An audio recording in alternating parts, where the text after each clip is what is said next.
Okay, lads, massive game in the Champions League. Manchester City against Real Madrid. First leg was a classic, one of the best games I think we've ever seen in the Champions League knockout rounds.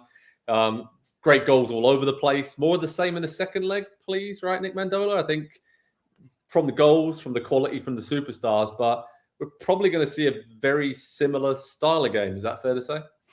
Yeah, and I can't wait. It was awesome. I don't particularly enjoy the concept of either of these teams, and I really don't like Real Madrid. I should get that out of the way. If I haven't said it on the show before, I don't. If Florentino Perez, as long as he's there, it bothers me. But holy cow, can they play?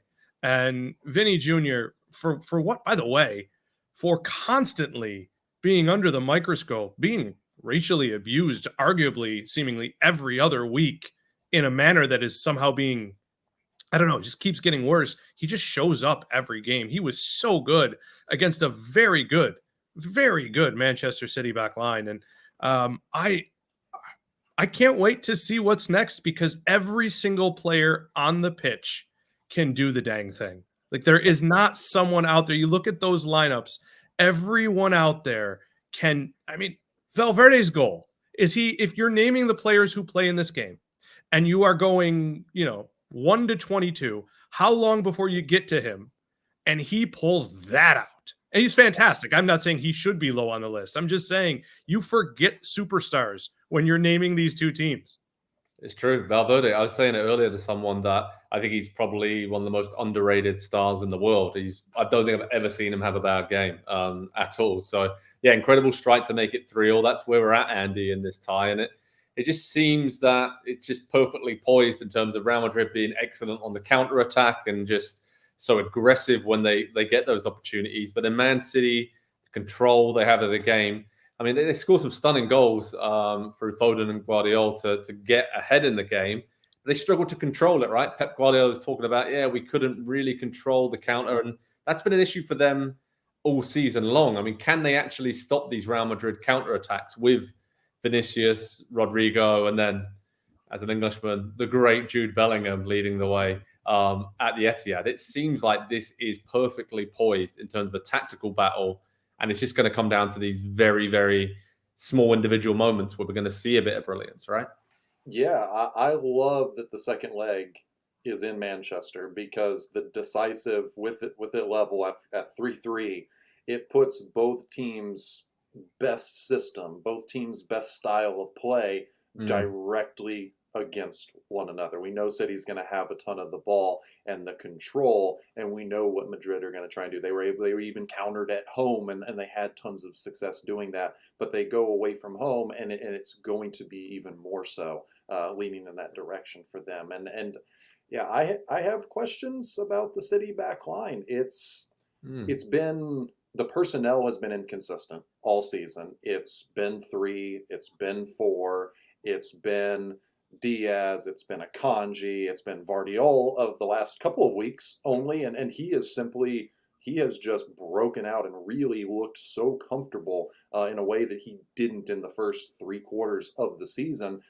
That happens. Remember that happens with Pep Guardiola teams and some of the best players coming into that team. I think because Erling Haaland just happened last season, and it was so instantaneous that we forget that. A lot of great players have had kind of a ramping up period when they go to City or they go to a Pep team. And so, if anybody tells you that they have any clue what's going to happen in this game, walk away from them, because they're lying, first of all, and but nobody knows what's going to happen in this one. And I think that, for me, is the thing that obviously makes it most exciting, but it kind of makes me wish that this was the final of the Champions League and not a quarterfinal second leg that we're talking about. It's pretty awesome, though. I mean, these two teams and these two groups of players have gone head-to-head in the latter stages of Champions League quite a few times now over recent years. So they know each other really well, know each other inside out.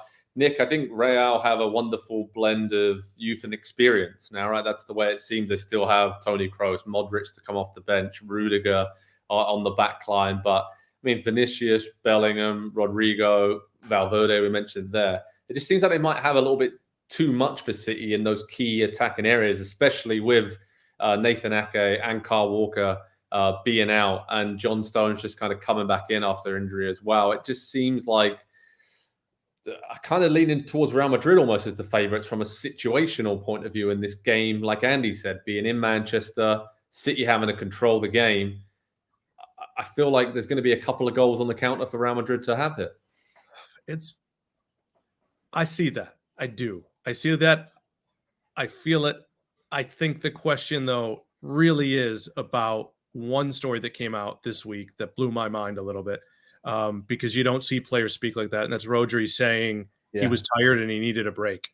And when is that break supposed to come? I mean, I would assume that's him saying, Pep, I'm not playing Saturday against Luton, right? But, you would think that. But they have Real Madrid, they have Chelsea. They don't lose when he plays because the Chelsea's an FA Cup semifinal coming up. Ruben Diaz, I think, has been as good as he was a couple of years ago, has been covered often this year by Rodri. And we just don't know what their answer is. And so even if he does play and he's admitting he's tired, that's where I think they can lose this game, because there's so much depth in Real Madrid's midfield. There are so many potential game changers there. And so that is the thing that's kind of sticking with me. I haven't been able to think of anything else, because you don't see players come out and say that. And you have to think that was his. Also, how does that rub Pep? Because we know how he feels. And he said it to Pep first and just keeps playing. So I think that's a potential, whatever you want to say. It's there, and it's troubling to me. But then I look at Man City, and they're doing everything they're doing with Haaland basically ice cold. Yeah. So I still do favor City.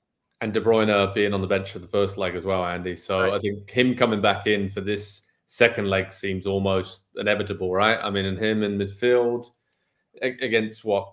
Camavinga, I'm trying to think head-to-head wise who would be kind of coming up against, but some interesting individual battles. And Tchouaméni being out suspended, it hurts an already very banged up Real Madrid defensive line. So I just wonder, is that an opportunity for an ice cold Haaland to, maybe get a few more opportunities? But I don't know. Antonio Rudiger is certainly one of the best players in the world when it comes to man marking someone as physical as Haaland and keeping him quiet. Yeah, it's been a tough run for Haaland since he came back from that foot injury. After the first leg, I went back and dug into some of the stats. So prior to that injury, which he picked up on December 6th, he had 19 goals in 20 games in all competitions for City this season. That's pretty good. That's exactly what we expected from him coming out of his first season. Since he came back, and that was on January 31st, 11 goals in 15 appearances. Okay, that's not too bad. 5 of those against Luton Town in the FA Cup. You take that game out, it's 6 and 14. That's normal human numbers. That's what you would expect from most strikers in the world. And you'd probably be, all right, we got to get him some more chances so that he's got some more opportunities to score some more goals. And that kind of actually has been the problem for City. Aside from the one incredibly egregious miss right on the doorstep that he had a couple months ago, he's been mostly anonymous in these games for City. And that's the most worrying thing, I think, from a City perspective. Is it's not that he's not putting chances away, it's just that he's not involved, and it's who he has scored and not scored against. Those 6 goals: Everton twice, Brentford, Copenhagen, Crystal Palace, and Manchester United. He has 0 goals in 447 minutes against Arsenal, Liverpool, Newcastle, Chelsea, and now Real Madrid in the first leg. It's the big games where he has gone missing, been left on an island. Whoever you want to place that blame on, whether it's him, whether it's the players around him, whether it's the coach, whether it's the system, it's the big games where he has given them the least. And this is the biggest game of the season so far where they need him the most. I think largely with him, first of all, the injury may be lingering, but the way they use Foden, and follow me here, now is a lot more central. It's a lot more go ahead and take shots and take chances. And how they are planning to use Haaland, which may change very much for this game. It seems to me the addition of a Doku, some of the other guys that depending on who you play wide, are you there to queue up Erling Haaland, which KDB is remarkable at? Or are you there to have Haaland kind of be the role of not a decoy, because that's obviously not the case, but he's going to attract attention. And I just think Foden's, you may lose Haaland's goals to give Foden goals the way that Foden looks centrally. I don't know if that's fair. I don't know if that's something that England does, but when Foden's a wide player, he's more of a facilitator, right? And where he is now, it's go ahead and shoot, son. He's scoring incredible goals, but how long can you rely on that? At this right. point I'm just saying, I think that's taken away from Haaland. Yeah, you're right. Yeah, but and that seems a bit of a misuse of having Erling Haaland, who is the create-a-player video game character. You would make him as big as he is, as fast as he is, as strong as he is, as skilled as he is, situationally and positionally aware as he is.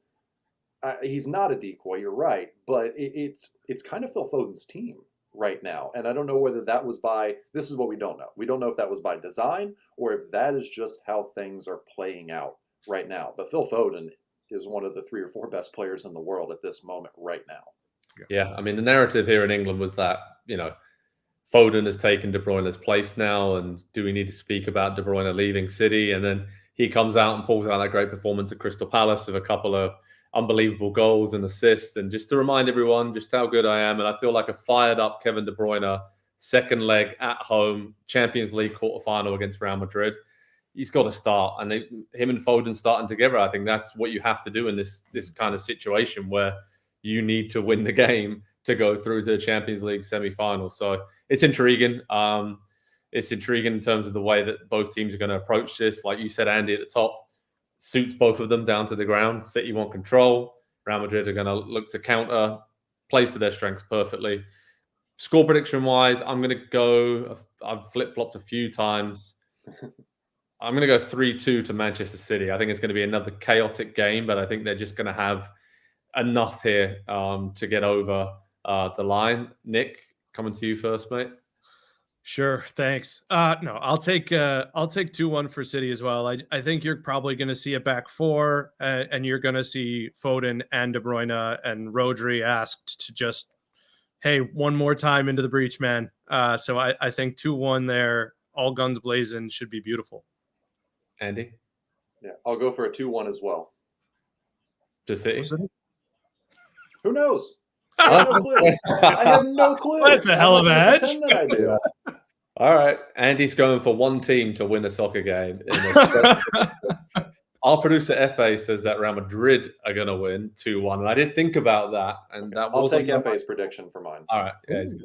All right. Efe never steers us wrong, so it's good to go with him. All right. Head over to Pro Soccer Talk on NBCSports.com for all the latest on Man City, Real Madrid, live analysis, reaction. We'll have you covered.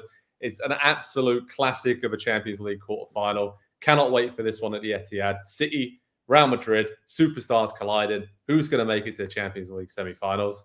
We'll wait and find out. Thanks, everyone, for watching. Thanks to Nick and Andy for joining me. We'll speak to you all very soon. Cheers, guys. Hi there, I'm Rebecca Lowe, studio host for NBC's coverage of the Premier League.